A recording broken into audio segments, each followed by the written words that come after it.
He will give me a kiss. I do not want to get kissed by an alligator. So when I jump on this alligator's back, I'm going to be completely straight, just like this. He kind of has a blind spot. They have very good vision, but what they can see around them isn't that good.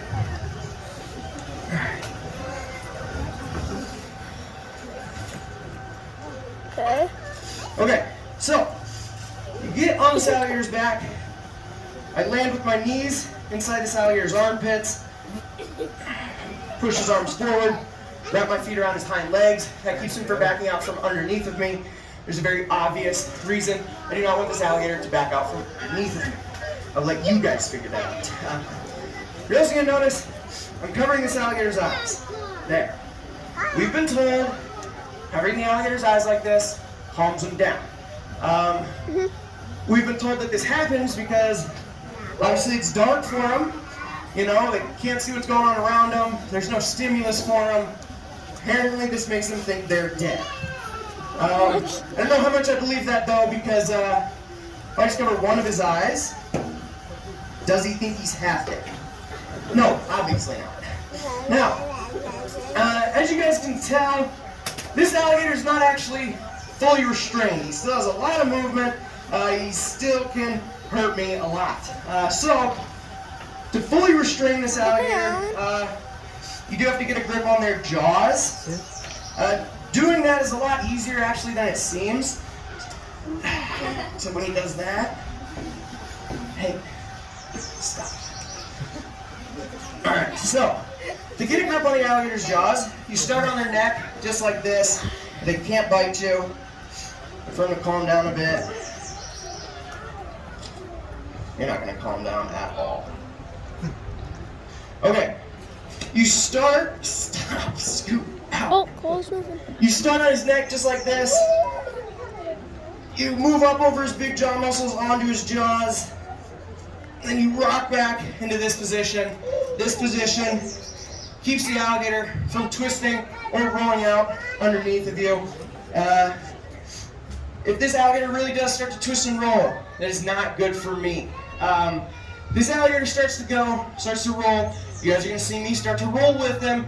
You guys might see this like big cloud of smoke go up.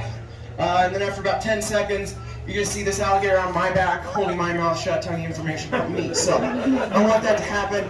That's why I bring his head up into this position. This does not hurt this alligator. Their biology allows this. Their anatomy allows this to happen. This just restricts his movement a lot. That's why you might see him fighting. He doesn't want his movement to be restricted.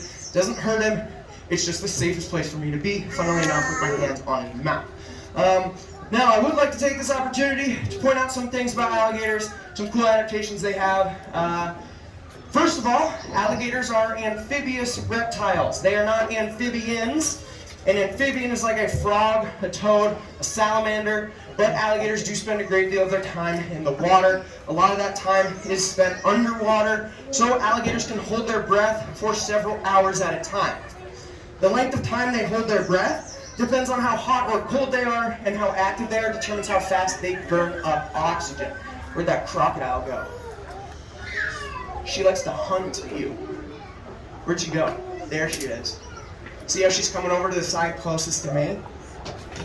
If that crocodile, you see her up in the front, if she starts to come out of the water right here, you guys need to collectively all scream as loud as you can. It is not as funny as you think it is. Alright, buddy, calm down. Hey, no, hey. Yeah, go away. Okay, that's fine when the little alligator does it. When the big crocodile that can kill me does it, not fine. Okay, also, some other things about these alligators. Obviously, they live in a semi-aquatic life. They have a couple adaptations that help them live their semi-aquatic life. First of all, their nose is at the very front of their face. It has two nostrils. Each nostril has a valve on it that allows them to open or close their nose while they go underwater. Also, this alligator's ears, come on man. This alligator's ears are located right behind his eyes. They have these flaps, they're valves, allowing him to close his ears while he goes underwater as well. Go to sleep. See? Works every time. Also, this alligator, Gotta see him. This alligator's eyes are elevated to the very top of his. I feel that. Stop. Stop. This alligator's eyes are elevated to the very top of his skull. It's a very helpful adaptation for hunting that allows him to be completely submerged with just his eyes and his nose above the surface of the water. However, at the same time, that means his eyes are vulnerable to attack. So, this alligator's eyes are retractable. They lie closed flat into his skull and are then protected by this thick, bony ridge. If you guys watch this alligator open his eyes, you're going to notice that they appear to roll. That was really close to my thigh. You're going to notice that his eyes appear to roll. This rolling sensation is this alligator's secondary eyelid. It's called the nictitating membrane. They act as a sort of built-in pair of diving goggles for the animal. It allows him to see while he's underwater. All right, one more adaptation.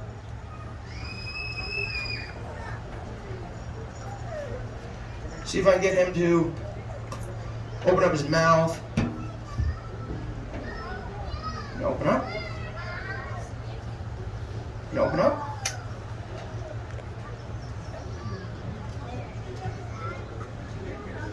No bite. Okay, he's not going to open up his mouth. But when you can kind of see the crocodile has their mouth open, you can see that when they have their mouth open like that, you can't see down the back of their throat. That's because they have a valve in the back of their tongue. It's called a palatal valve that allows them. There we go. You can't see down the back of this alligator's throat because they have a valve in the back of their mouth. Allows them to open their mouth up without sucking in a bunch of water. See if I can also.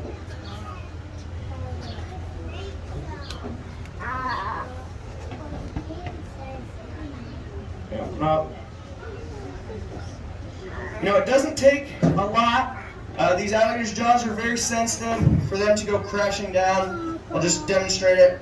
Sand is all it takes. Very sensitive. And if anything's in there, it's going to crash down. It's one of the strongest bite forces in nature. That's why you notice. Really careful.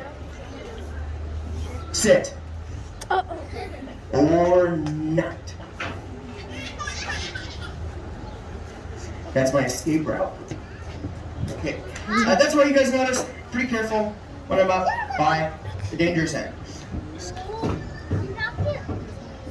He didn't want to do it. Okay, now, the most important part about getting on the back of an alligator is, of course, you have to know how to get off the back of an alligator. I'm going to see if he will walk forward for me a little bit so I can get some extra room. It's not going to work. I'm just going to have to go there. And the crocodile's coming up now, so it's perfect timing. To get off the alligator's back, it's a pretty simple process. You cover the alligator's eyes just like this. Make sure he thinks he's good and dead. You kind of push his head down a little bit. Gives you more time to get your hands away from the head. And then you look behind you and you just do that. There you go. All right. Now, one thing I did forget to mention is that if you look at these animals, if you look at their teeth, they are round and pointed like little cones. They're conical in shape. Good job. No food yet. Hey, no food yet. No, go away. It's not food. Go away. Now, they are conical in shape. They are round and pointed. With a tooth like this, they can't just bite apart their food, tear off chunks like we can. Instead, he's back.